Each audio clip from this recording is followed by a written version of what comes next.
The battle raged for 6 hours. Human ships darted around the slower Devourer vessels, striking with kinetic weapons and nuclear explosives before retreating to safe distances. It was dangerous work. Several human ships were lost when they got too close to the alien vessels. But when the smoke cleared, humanity had achieved something no other galactic species had managed. They had destroyed a Devourer ship.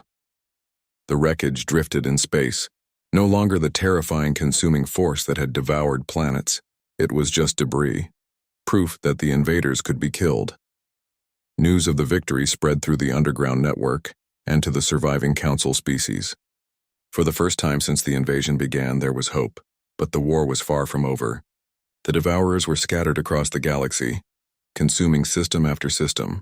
Even with their new weapons, humanity could not be everywhere at once. The solution came from an unexpected source: the surviving species that had secretly helped humanity during their isolation. Captain Lisa, Weber of the new Boston colony, led a mixed fleet of human ships and alien vessels, armed with hastily converted kinetic weapons. The Nomari had retrofitted their trading ships with human missile systems. The Cathara had shared their advanced targeting computers. Even some of the younger Zilani had joined the fight, their crystal ships now carrying human-designed weapons. It took 8 months of constant warfare to drive the Devourers back. Human tactics and alien resources combined to create a fighting force that could match the invaders' numbers and exceed their adaptability. The final battle took place at the galactic core, where the main Devourer force had been consuming the ancient worlds that housed the original Council chambers. Admiral Kim led the combined fleet in a desperate assault that would determine the fate of the galaxy. "All ships, this is our moment," she broadcast to the massive fleet that included vessels from dozens of species. "We end this here or we lose everything." The battle was fierce and costly.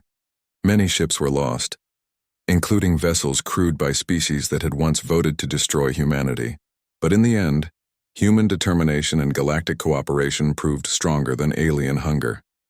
The surviving Devourers retreated beyond the galactic rim, beaten but not destroyed. They would be back someday, but not for many years. The galaxy had time to heal and prepare. In the aftermath, Chief Counselor Vexhai stood in the rebuilt council chambers on a new station orbiting Earth. The old chambers had been consumed along with their homeworld, one of the many prices paid for the Council's fear and prejudice. "The new galactic charter is ratified," he announced to the assembled representatives.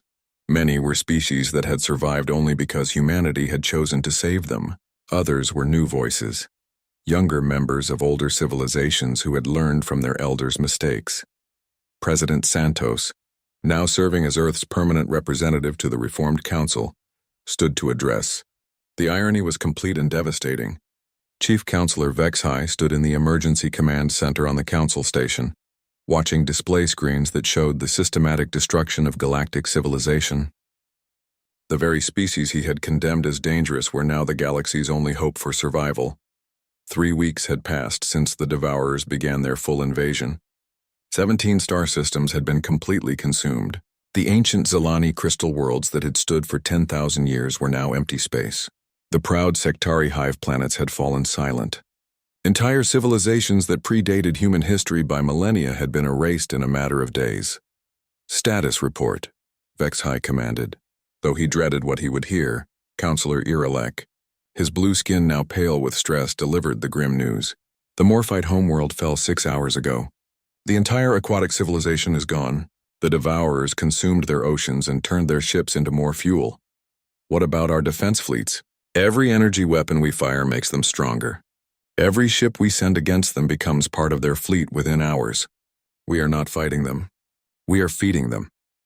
Vexhai felt something he had never experienced in his long life: complete helplessness. The crystal being who had once commanded the respect of hundreds of species now watched helplessly as everything he had worked to protect crumbled around him. On the screens, he could see the barrier around Earth's solar system. The energy field still glowed with steady power, protecting the humans who had been deemed too dangerous to remain free. The humans who now represented the galaxy's last hope. "Sir?" came a voice from the communication station. "We're receiving a response from Earth." President Maria Santos appeared on the main screen. She looked older than she had 3 years ago. But her eyes held the same determination that had impressed even her enemies during the isolation debates. "Chief Counselor Vexhai," she said with formal politeness, "I understand you wish to discuss the current galactic situation." "President Santos," Vexhai replied, his crystal voice carrying none of its usual authority. "The Council requests Earth's assistance in defending against the Devourer invasion." "Assistance?" The President's tone was carefully neutral. 3 years ago, this Council voted to isolate my species. You declared us too dangerous to remain free. You built a prison around our solar system, and now you want our help? Vexhai felt the weight of hundreds of watching eyes from the surviving Council members. Many of the species who had voted for human isolation were already extinct, their homeworlds consumed by the very threat they had refused to prepare for.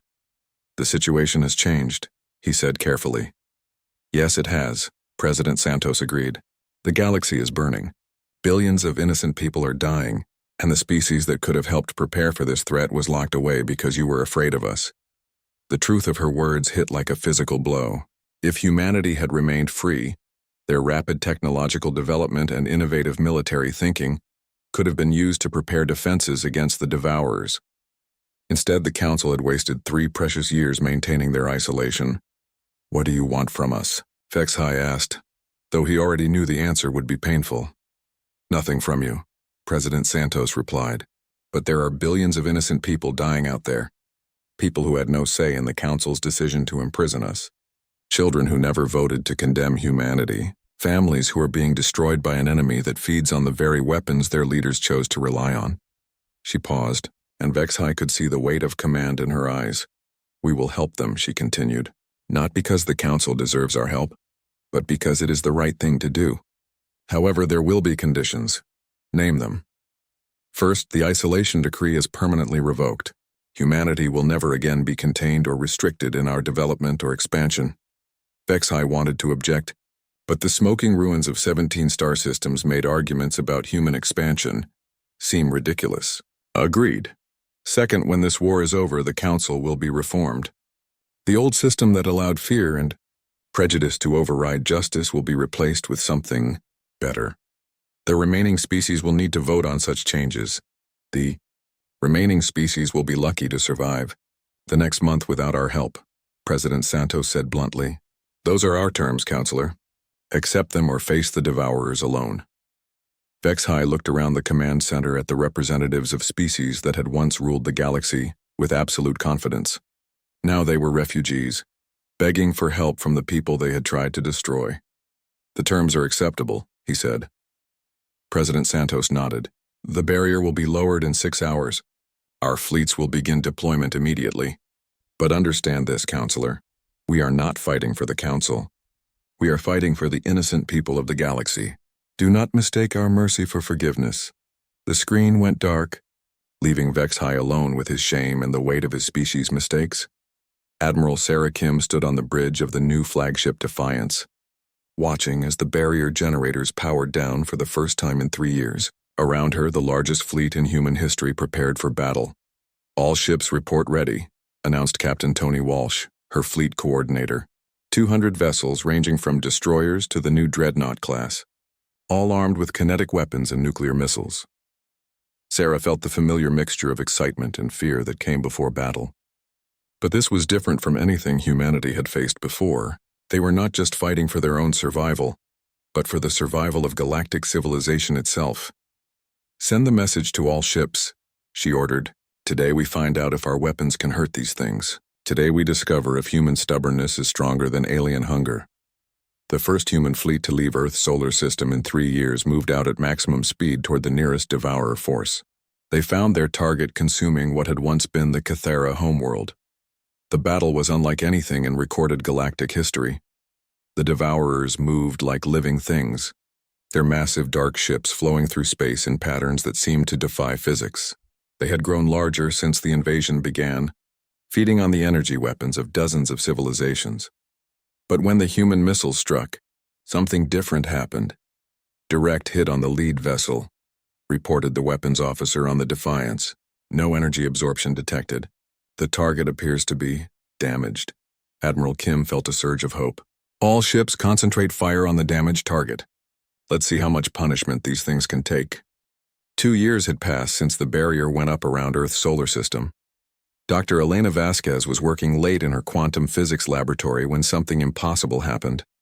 Her communication equipment, designed to test theoretical faster-than-light signals, suddenly came alive with an incoming message. "This is impossible," she whispered to herself, staring at the readings. Nothing could get through the barrier. The alien technology was supposed to block all forms of communication with the outside galaxy, but the message was real. And it was not from another human. Dr. Vasquez, the translated voice said through her speakers. "Please do not be alarmed. This is Zorthak of the Cathera Science Collective. We need to talk." Elena had studied the Cathera during her diplomatic training years ago. They were one of the oldest species in the galaxy, known for their love of knowledge and philosophical discussions. They had been neutral during humanity's trial, neither supporting nor opposing the isolation decree. "How are you communicating with me?" Elena asked carefully. "The barrier should block everything." "The barrier blocks conventional faster-than-light communication," Zorthak replied. "But we have been experimenting with quantum entanglement networks for many centuries. The Council does not know about this technology." Elena felt her heart racing with excitement and fear. Contact with the outside galaxy meant hope, but it also meant danger. If the Council discovered this communication, it could mean even worse punishment for humanity. "Why are you contacting us?" she asked. "Because what the Council did to your species was wrong," Zorthak said, "and because you may be our only hope for what is coming." Over the next several weeks, Elena established regular secret communications with the Cathera scientist. What she learned changed everything humanity thought they knew about their situation. The Council was not united in their decision to isolate humanity. Several species had voted against the isolation decree. Others had abstained because they were uncomfortable with the decision. But fear of the dominant species had kept them quiet. More importantly, the galaxy was facing a threat that the Council either did not know about or was trying to ignore. "Long-range sensors have detected massive energy signatures moving toward our galaxy," Zorthak explained during one of their secret conversations. "Something is coming from the space between galaxies, something that consumes entire star systems." Elena shared this intelligence with Dr. Rachel Kim and her team working on Project Breakthrough. The news that they were not alone in opposing the Council gave them new hope. The news about the approaching threat gave them new urgency. "If there's really something coming that could threaten the entire galaxy, we need to get this information to the government immediately," Rachel said, but Elena was cautious. "Zorthak says we have to be very careful. If the Council discovers that some species are secretly helping humanity, those species could face the same isolation or worse." The secret network of alien allies grew slowly. The Cathera introduced Elena to contacts among the Nomari, a species of traders who had profited greatly from human innovation and expansion. Their ships could travel to many parts of the galaxy without suspicion. Through the Nomari, they made contact with younger members of other species who disagreed with their elders' decisions. Even some Zelani, the crystal beings who had led the prosecution of humanity, had members who secretly admired human adaptability and progress. But the most important ally came from an unexpected source. Captain Rick. Chen had been testing humanity's experimental stealth technology for months. His ship, the Shadow Runner, had successfully penetrated the barrier several times for brief reconnaissance missions. Each time he gathered more intelligence about the Council's activities. During his 5th mission, something went wrong. The quantum tunnel that allowed him to pass through the barrier collapsed earlier than expected, leaving him stranded outside the solar system. "This is Shadowrunner to Earth Control," Rick broadcast on emergency frequencies. "I'm stuck outside the barrier. Repeat, I am stuck outside the barrier." But instead of his own people, he got a response from someone else. "Human vessel, this is Captain Veltar of the Nomari ship Golden Current. We have been monitoring your transmissions. Do not respond on this frequency. Change to encrypted channel 77 Alpha." Rick hesitated. Contact with aliens outside the barrier could be a trap, but he was running low on power and had no way to get home. He switched to the encrypted channel. "Captain Chen," Veltar said, "we are friends of Dr. Elena Vasquez. We can help you return home, but first you must see what the Council is really doing out here." What Rick saw during the next few hours changed his understanding of humanity's situation completely. The Council was not just maintaining a blockade around Earth's solar system. They were actively preparing for something much worse. Those are not patrol ships, Veltar explained as they approached a massive alien fleet positioned just outside the barrier. Those are sterilization vessels, ships designed to completely eliminate all life on planets. Rick counted at least 50 large warships plus hundreds of support vessels. It was enough firepower to turn Earth into a lifeless rock. Why haven't they used them? Rick asked. Because they are not yet convinced it is necessary, Veltar replied. Some council members still hope that isolation will be enough to contain humanity. Others push for immediate elimination. They argue about this regularly. The Nomari captain showed Rick recordings of council debates that had been secretly gathered by their allies. The discussions were chilling. The human contamination continues to spread even within containment, said one recording of Chief Counselor Vexhai. Their ideas about rapid technological development influence younger members of our own species. Perhaps isolation is not sufficient. Another recording showed Counselor Mordak of the Sectari arguing for immediate action. Every day we wait, the humans grow stronger within their prison. They develop new technologies, new weapons, new ways of thinking. We should act now while they are still contained. But other voices argued for patience. Genocide is not something to be decided hastily, said a Cathera representative. If we destroy humanity for the crime of being different from us, what does that say about our own civilization? Rick transmitted all of this intelligence back to Earth through the quantum communication network that Elena had established with their alien allies. The news that humanity faced possible extermination within months or years galvanized the entire planet. President Santos called an emergency session of Earth's government. The leaders of every nation, colony habitat, and major organization gathered to hear Rick's report. The situation is clear, the president said after reviewing all the intelligence. The barrier is not protection. It's a cage that keeps us contained until they decide whether to kill us all. Colonel Dan Rodriguez presented the military assessment. We have been preparing for the possibility of attack, but the fleet outside the barrier is massive. In direct combat, we would be outnumbered 50-1. Then we don't fight them directly, said Dr. Rachel Kim. We continue developing breakthrough technologies. We work with our secret allies, and we prepare for the possibility that we might need to defend not just ourselves, but the entire galaxy. The intelligence from Zorthak about the approaching extragalactic threat had been confirmed by other sources. Something was coming toward their galaxy, something that even the powerful council species feared when they learned about it. The irony is incredible, Elena reported during a secure government briefing. The council has trapped us here because they think we're dangerous. But if Zorthak is right, our rapid technological development and aggressive problem-solving approach might be exactly what the galaxy needs to survive what's coming. Over the following months, the secret network of alien allies grew larger and more organized. They called themselves the Underground and worked to gather intelligence, share resources, and prepare for an uncertain future. The Cathera provided scientific knowledge and philosophical guidance. The Nomari used their trading networks to move information and small amounts of supplies. Younger members of various species provided intelligence about their government's plans and military capabilities. But the most important contribution came from an unexpected source.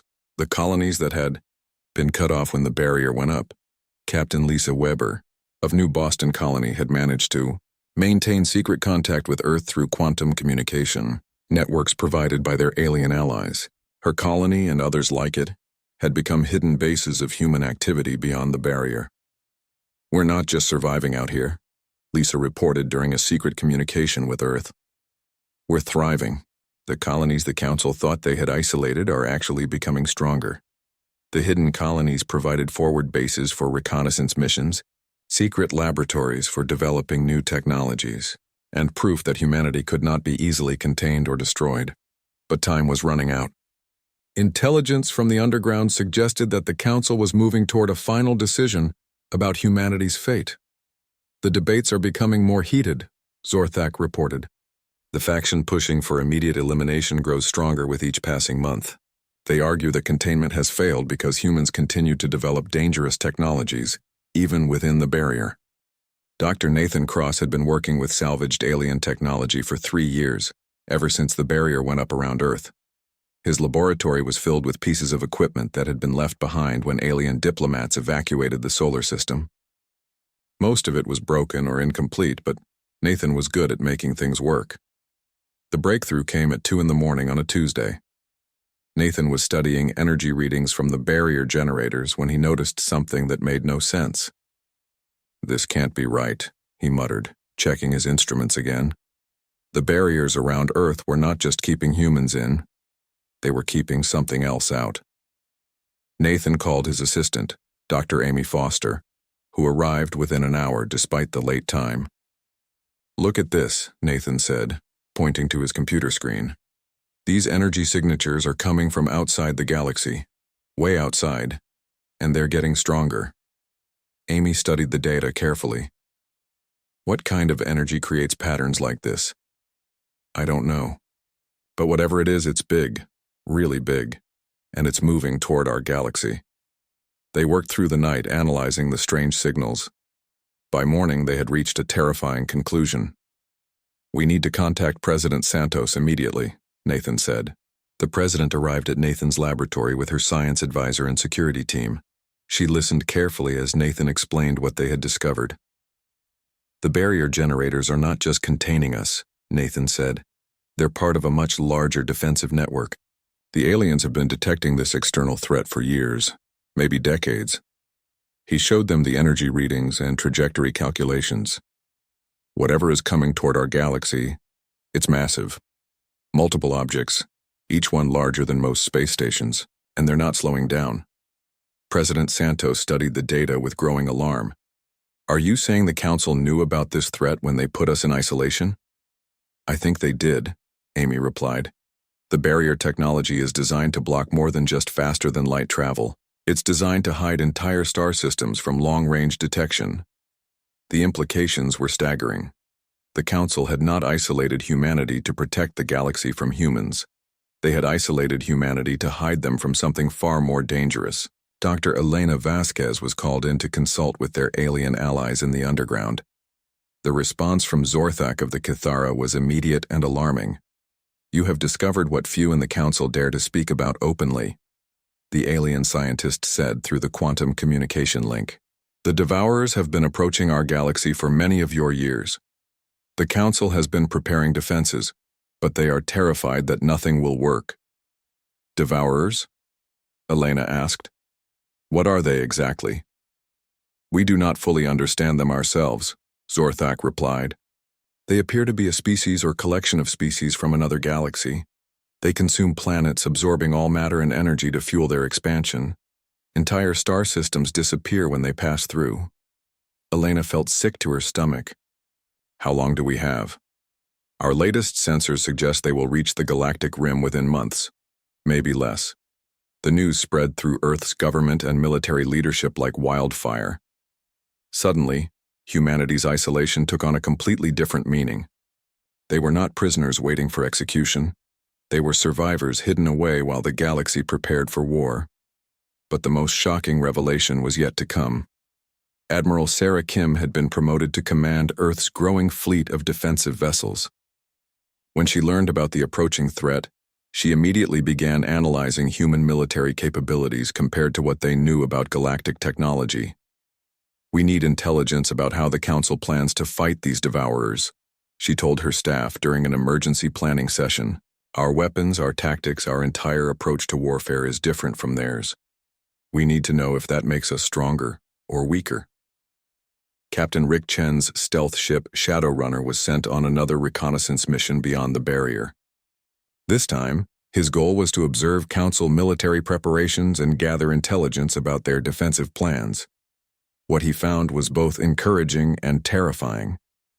The Council fleet outside Earth's solar system had grown to over 200 ships, but Rick's observations revealed something strange about their behavior. "They're not positioned for attack," Rick reported back to Earth. "They're positioned for defense, like they're protecting something." Further observation revealed the truth. The Council fleet was not there to destroy humanity when ordered. They were there to defend the barrier generators that kept Earth hidden from the approaching Devourers.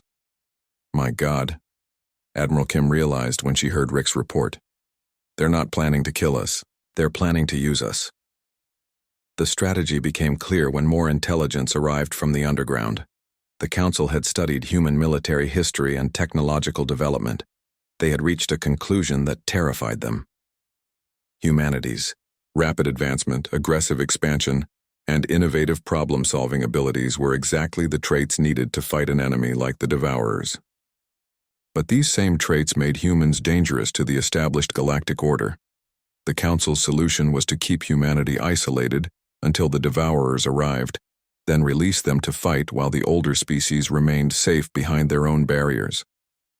"They want us to be their weapon," President Santos said during an emergency cabinet meeting. "They'll drop the barrier, point us at the enemy, and hope we can stop the Devourers before they reach the core worlds." "And if we succeed?" asked Colonel Dan Rodriguez. "Then they put the barrier back up and we're contained again. If we fail, we die fighting their enemy and they try other options." The moral implications were staggering. The Council was willing to use humanity as expendable soldiers while keeping themselves safe. But the situation became even more complex when the first Devourer scouts reached the galactic rim.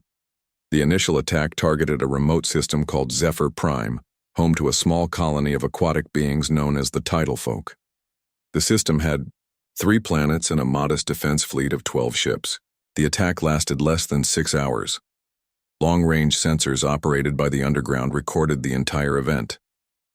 The Devourer ships were massive, dark objects that seemed to absorb light and energy.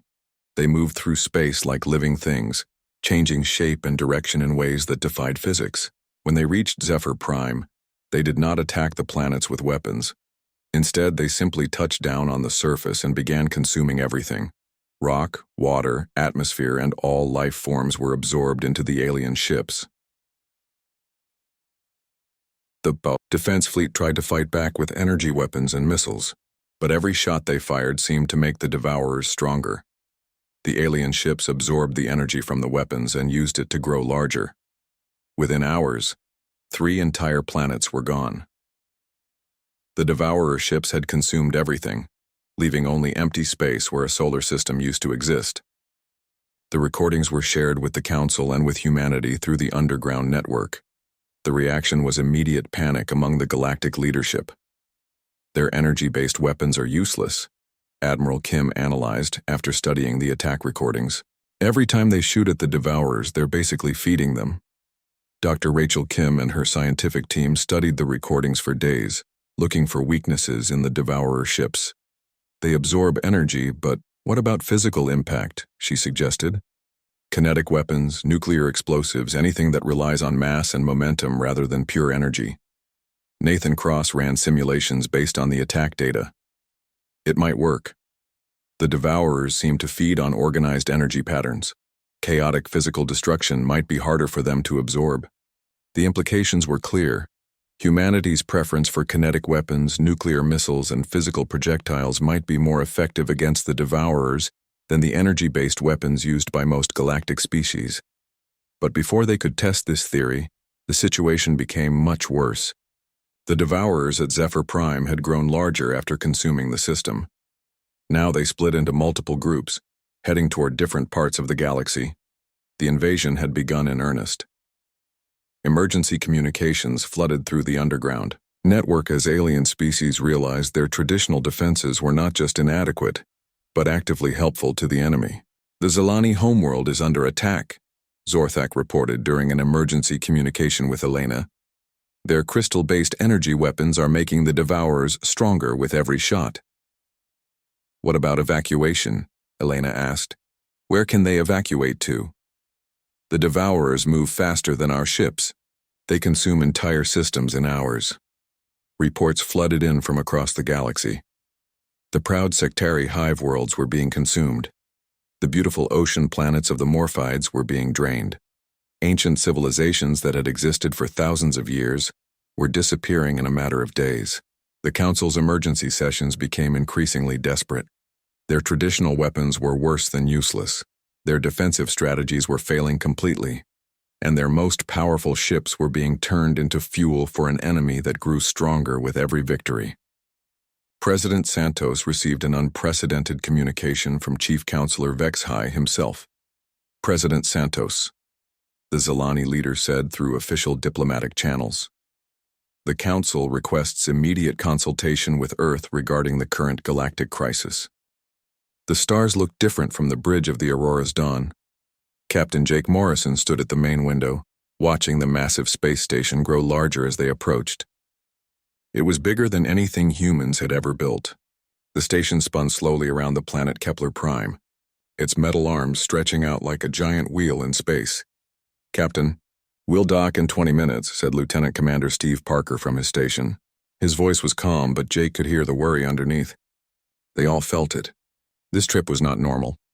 Ambassador Lisa Hayes walked onto the bridge. She wore her best diplomatic uniform, dark blue with gold trim. Her face was serious as she looked at the alien station ahead. "Any word on why they called us here so suddenly?" she asked. Jake shook his head. The message just said Earth must answer charges before the Galactic Council. No details, no explanation. Lisa frowned. She had been Earth's ambassador to the galaxy for 8 years. She knew how these things usually worked. Diplomatic meetings were planned months ahead. Emergency sessions were rare and usually meant bad news. The Aurora's Dawn was not a warship. It was built for diplomacy and trade. Its hull was painted white with blue stripes, the colors of Earth's united government. The ship carried no weapons bigger than small defense guns. Jake had commanded it for 5 years, flying between Earth and the many worlds where humans now lived. "What do you think they want?" Steve asked, moving closer to the captain and ambassador. Lisa pulled out her tablet and scrolled through the charges again. "They say we're expanding too fast, that we're building too many weapons, that we're a threat to galactic peace." She looked up at Jake. "Does that sound right to you?" Jake almost laughed, but the situation was too serious. "We have 12 colonies. Some of the older species have thousands. Our biggest weapon is a plasma cannon that barely works half the time.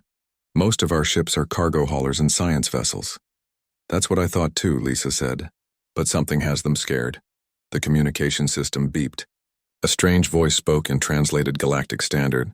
"Human vessel Aurora's Dawn, you are cleared for docking bay 7. Prepare for immediate escort to the council chambers." "Immediate?" Steve raised his eyebrows. "They really don't want us to have time to think about this." As they docked, Jake noticed something strange. The docking bay was almost empty. Usually the council station was busy with ships from dozens of different species. Today he saw only a few vessels, and none of them were from species that usually talk to humans. The docking crew was made up of Zelani, tall beings that looked like they were made of living crystal. They moved with sharp, precise motions. Their faces showed no emotion, but Jake had learned to read their body language over the years. These Zelani were tense and worried. Ambassador Hayes, one of the Zelani, said through a translator device, "You will come with us now. The council is waiting." Lisa nodded and gathered her papers. "Jake, you and Steve stay with the ship. I have a feeling this might take a while." But the Zelani shook his crystal head. "All humans must appear before the council." "This is not negotiable." Jake felt his stomach tighten. In 8 years of diplomatic relations, he had never heard of the council demanding to see ship crews. Something was very wrong. They followed the Zelani escort through the station's corridors. The hallways were designed for many different types of beings. Some sections had water for aquatic species. Others had different gravity or atmosphere. The human sections were simple and plain, with basic air and standard gravity. As they walked, Jake noticed how empty the station felt. He had been here before for trade meetings and cultural exchanges. Usually the corridors were full of different species going about their business. Today they saw almost no one. "Where is everyone?" Lisa asked their escort. "The station is in security mode," the Zelani replied. "Only essential personnel and council members are allowed to move freely." Security mode. Jake had never heard of that before. It sounded like the kind of thing you did when expecting trouble. They reached the council chambers after a long walk. The doors were massive, made of some kind of metal that shifted colors as they approached. The Zelani guard stepped aside and the doors opened silently. The chamber was huge. The ceiling stretched up so high that Jake could barely see it in the dim light. Hundreds of seats arranged in a half-circle faced a small platform in the center. Most of the seats were filled with representatives from different species. Jake recognized some of them from his diplomatic training. The Morphides sat in special water-filled tanks, their tentacles moving slowly in the liquid. The sectari representatives looked like large insects with multiple eyes that reflected the chamber lights. The Kithera were tall and thin, with smooth gray skin and large heads. But there were many species Jake had never seen before. Some looked like living rocks. Others were just floating clouds of gas in containment fields. The diversity was amazing and frightening at the same time. In the center of the chamber, 3 chairs waited for them. They were clearly made for humans, which meant this meeting had been planned for some time. Humans of Earth, a voice echoed through the chamber. Jake looked up to see Chief Counselor HFY, a Zalani whose crystal body was larger and more complex than others of his species. You will sit and listen to the charges against your species. Lisa walked forward with confidence, but Jake could see the tension in her shoulders. She sat in the center chair with Jake and Steve on either side. We are here to answer any questions the council might have, Lisa said clearly. Her voice carried well in the large chamber. Earth has always tried to be a good member of the galactic community. A sound came from the assembled representatives. It took Jake a moment to realize it was laughter. Not happy laughter, the kind that meant trouble. HFY raised one crystal arm for silence. You will speak only when asked to speak. The charges against humanity are serious. You stand accused of aggressive expansion beyond acceptable limits, of developing weapons technology inappropriate for your species' development level, of showing territorial behavior that threatens the stability of this galaxy. Jake felt confused. Everything they had done was legal under galactic law. Every colony had been established on unclaimed worlds. Every weapon they built was for defense against pirates or dangerous wildlife. What were these aliens talking about? The evidence will be presented, HFY continued. You will have a chance to respond. Then this council will vote on what action to take. As if on cue, large screens appeared around the chamber. They showed images of human colonies, human ships, and human military exercises. Jake recognized some of the footage. It was from their training missions and defensive preparations. But something was wrong with how it was being presented. Normal military exercises looked like preparations for war. Defensive positions looked like attack formations. Colony ships looked like invasion fleets. 37 years ago, humanity made first contact with galactic civilization, HFY said as the images played. In that time, most species established 2 or 3 small colonies. Humanity has established 12 major settlements and countless smaller outposts. Most species take centuries to develop advanced weapons. Humanity achieved plasma technology in less than 4 decades. Most species respect the territorial claims of older civilizations. Humanity pushes constantly outward, taking more and more space. Jake wanted to stand up and argue. Everything HFY said was true, but it was missing the context. Humans were good at adapting and learning quickly. They worked hard and took risks. That was not the same as being aggressive or dangerous, but Lisa put a hand on his arm, warning him to stay quiet. The council has reviewed all evidence, HFY announced. We have heard testimony from many species about human behavior. The question before us is simple. Has humanity become a threat that must be contained? As the chief counselor spoke, Jake looked around the chamber at hundreds of alien faces. Some looked afraid. Others looked angry. A few seemed sad, but none of them looked friendly. For the first time since arriving, Jake realized they might not be going home. 6 months after the council's vote, Captain Alex Turner stood on the bridge of the exploration ship Stellar Wind and watched his world change forever. Through the main viewer, he could see the massive alien machines positioning themselves around Earth's solar system. They looked like metal spiders the size of moons, their long legs stretching out to release glowing energy fields. Captain, we're getting readings from all the barrier generators, reported Lieutenant Emma Davis from her science station. Energy output is increasing. I think they're about to activate the full containment field. Alex nodded grimly. They had known this day was coming. The Galactic Council had given humanity 1 year to abandon their colonies and return to Earth. Some humans had chosen to come home. Others had decided to stay on their new worlds, knowing they might never see Earth again. Any word from the colonies? Alex asked. New Boston is still broadcasting on the quantum band, Emma replied. Captain Lisa Weber says they have about 300 people who decided to stay. They're asking if we have any final messages to relay to families back on Earth. Alex felt his heart heavy with sadness. New Boston was one of humanity's first and most successful colonies. The people there had built farms and cities and lives they did not want to abandon. Now they would be cut off from Earth forever. Tell them we'll keep broadcasting on all frequencies until the barrier goes up, Alex said. Maybe someday we'll find a way to get through. The barrier generators were a technology far beyond human understanding. According to the intelligence they had gathered, the devices created an energy field that would block all known forms of faster-than-light travel and communication.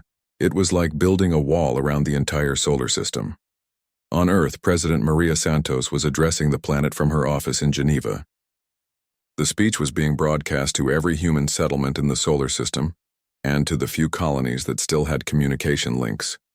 My fellow humans, the president began, her voice steady despite the historic moment. Today marks the end of one chapter in human history and the beginning of another. The Galactic Council has chosen to isolate our species, believing that we pose a threat to galactic peace. Alex had met President Santos several times. She was a small woman with gray hair and kind eyes, but she had the inner strength of steel. If anyone could lead humanity through this crisis, it would be her. We face a choice, the president continued. We can despair at this injustice, or we can prove them wrong about who we are. We can use this time to become better, stronger, and more united than ever before. On the science station, Emma's readings showed the energy field growing stronger. Captain, I'm detecting massive power fluctuations. The barrier is almost complete. Alex opened a communication channel to Earth. President Santos, this is Captain Turner on the Stellar Wind. We're seeing the final activation of the containment field. You have maybe 10 minutes before all external communication is cut off. The president's voice came back immediately. Thank you, Captain. Please return to Earth immediately. We're going to need every ship and every experienced officer for what comes next. As the Stellar Wind turned toward home, Alex thought about what President Santos meant. What comes next? They were trapped in their own solar system, cut off from the galaxy. What could possibly come next? The answer became clear over the following weeks. Humanity did not sit down and accept their fate. Instead, they did what humans had always done when faced with impossible challenges. They got to work. Dr. Rachel Kim had been studying alien technology for 15 years. Now she found herself leading Project Breakthrough, humanity's attempt to understand and overcome the barrier. Her laboratory was deep underground, protected by layers of metal and rock. The energy field operates on principles we barely understand, she explained to her team of scientists. It seems to create a kind of space-time distortion that prevents faster-than-light travel. But every technology has weaknesses. We just have to find them. Her assistant, Dr. Tony Chen, was one of the brightest minds of his generation. What if we're looking at this wrong? He suggested. Maybe we can't break through the barrier, but what if we can go around it? Around it how? Rachel asked. Dimensional physics, quantum tunneling. There might be ways to bypass the barrier without actually breaking it. Rachel felt a spark of hope. That's actually possible, theoretically. The barrier was designed to stop conventional faster-than-light drives. But if we could develop something completely different? While the scientists worked on long-term solutions, Colonel Dan Rodriguez was preparing for more immediate concerns. His job was Homeland Defense, but what did that mean when your homeland was cut off from the rest of the universe? We need to assume the barrier isn't permanent protection, he told his staff during a planning meeting. The Council trapped us here, but that doesn't mean they won't change their minds about our fate.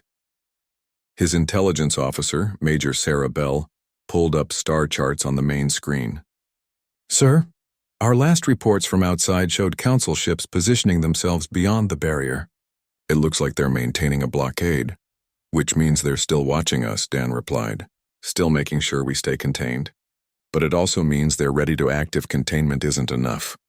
The Colonel's concerns were not paranoid.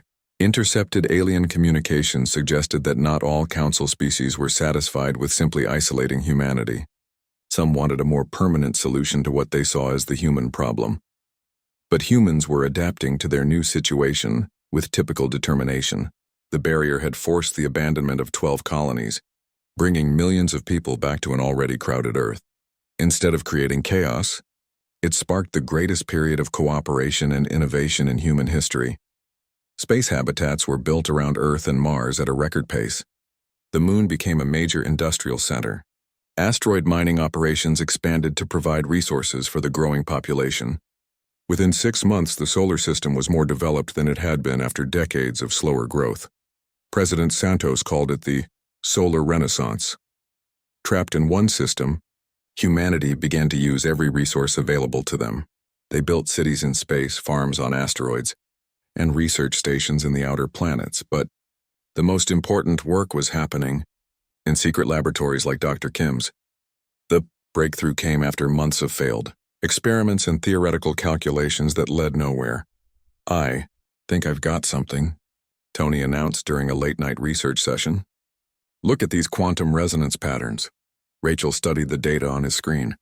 The numbers showed energy signatures that didn't match anything in known physics. "What am I looking at?" "A hole in space-time," Tony said with excitement. "Not a big one. Not stable. But it exists for about 3 microseconds before collapsing. Can you make it bigger? More stable? Maybe. With enough power and the right frequency modulation." Tony was already running new calculations. "We might be able to create a quantum tunnel that bypasses the barrier completely." The implications were enormous. If they could create stable quantum tunnels, they could send messages and maybe even small objects beyond the barrier. They could re-establish contact with their lost colonies and gather intelligence about what the Council was planning. But Rachel knew they had to be careful. If the aliens detected their experiments, it might provoke them into taking more drastic action. Meanwhile, Captain Rick Chen commanded a new type of vessel being built in Earth's orbital shipyards. The Shadowrunner was humanity's first attempt at a stealth spacecraft. It was small, fast, and designed to be invisible to most alien sensors. "When do we test the quantum drive?" Rick asked Dr. Kim during a planning meeting. "Soon," Rachel replied. "We're still working out the power requirements. But if our calculations are correct, you should be able to punch through the barrier for a few seconds." A few seconds isn't much time for reconnaissance. It's enough to launch a probe and receive its first data burst. "We need to know what's waiting for us out there." Rick nodded. He had volunteered for what everyone knew was probably a suicide mission. If the barrier didn't kill him, alien patrol ships probably would. But someone had to take the risk. As autumn turned to winter on Earth, humanity continued to adapt and grow within their prison. But intelligence gathered from quantum experiments and long-range sensors brought disturbing news.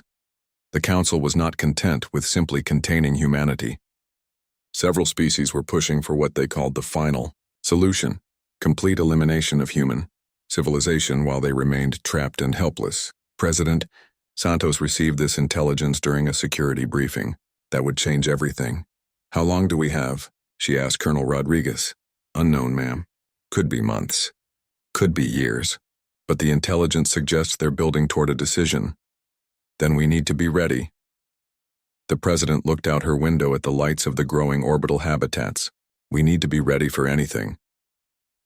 In her laboratory, Dr. Kim was making final preparations for humanity's first attempt to break free from their cage. The quantum tunnel generator was ready for testing. Captain Chen's stealth ship waited in orbit.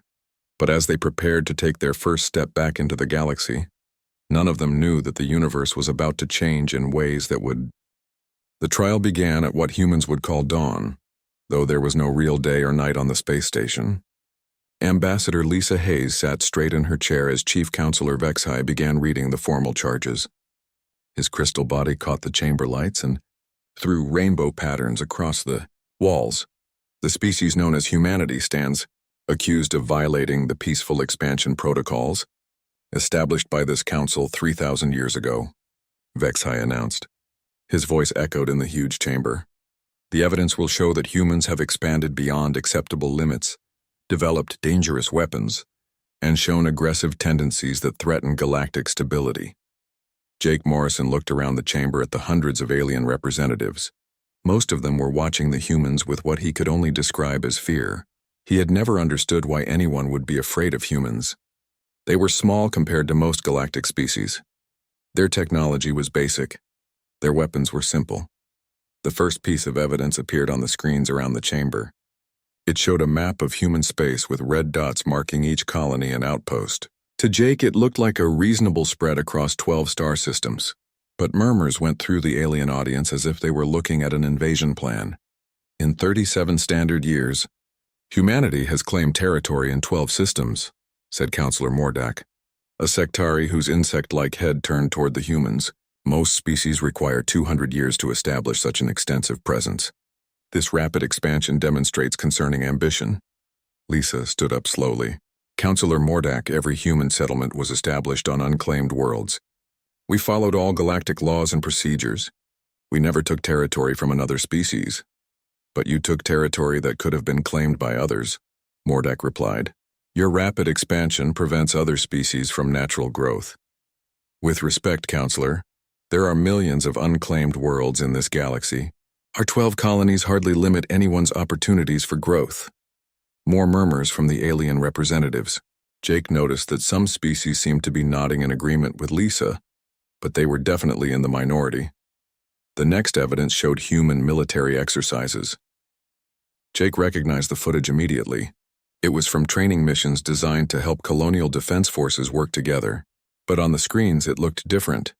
The way it was edited made peaceful cooperation look like war preparation.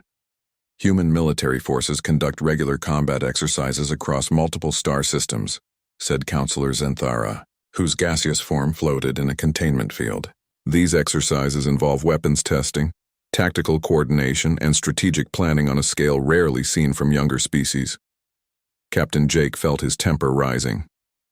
Those are defensive exercises. We have problems with pirates and hostile wildlife on frontier worlds. Our people need to know how to protect themselves. Protect themselves with plasma cannons capable of destroying cities? Zenthara's voice became sharp. With warships armed with nuclear missiles? Our largest warship carries 20 missiles and a crew of 40 people, Jake replied. Some of the species in this chamber have ships with thousands of weapons and crews in the tens of thousands. But we are mature civilizations, Vexhai interrupted. We have earned the right to such weapons through centuries of peaceful development.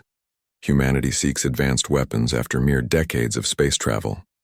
Lisa could see that arguing about specific weapons would not help their case. She tried a different approach. Chief Counselor, what exactly is humanity being accused of? We have broken no galactic laws. We have attacked no other species. We have always honored our treaties and trade agreements. You are accused of being dangerous, Vexhai said simply. Not of committing crimes, but of having the potential to commit them. The words hung in the air like a death sentence. Jake felt his blood go cold. They were on trial not for anything they had done, but for what these aliens thought they might do. More evidence appeared on the screens. This time it showed human technological development. In 37 years, humans had gone from primitive chemical rockets to faster-than-light travel. They had developed fusion power, advanced computers, and sophisticated medical technology. Observe the rate of human advancement, said Counselor Irilek, a tall being with blue skin and 4 arms. Most species require millennia to achieve such technological progress. This rapid development is unprecedented and concerning. We learn quickly because we have to, Lisa replied. Earth's population was growing too fast for one world. We needed to expand to survive. We developed technology because we needed it to live in space and on new worlds. Exactly our point, Irilek said. Humanity creates solutions through force and technology, rather than patience and cooperation. This approach leads to conflict. Steve Parker had been quiet through most of the trial, but now he leaned forward. With respect to the Council, every advancement we made was shared with other species through normal diplomatic channels. We never hid our technology or used it against anyone. You shared basic information, admitted Counselor Lyeth, a morphide whose tentacles moved slowly in her water tank. But you kept advanced military applications secret. This suggests intention to maintain advantages over other species. Jake wanted to laugh at the absurdity.